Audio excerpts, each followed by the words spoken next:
George, how do you differentiate between things being cheap and just being garbage, like Deutsche?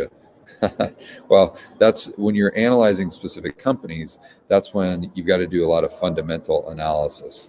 When I say things are cheap, a lot of times I'm just talking very broad strokes. So I like sectors as an example, or the stock market, or the real estate market. I'm not talking about individual houses or individual stocks. And oil is a great example of that.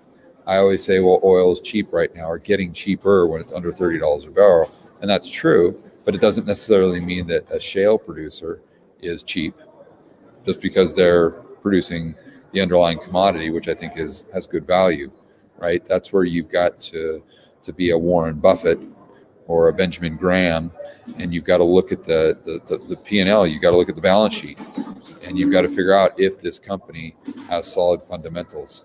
And just another thing that people like Lynn Alden and Chris McIntosh are genius at doing that. That's their profession. That there's no better two people in the business, in my opinion, of fundamental analysis than Lynn and Chris McIntosh.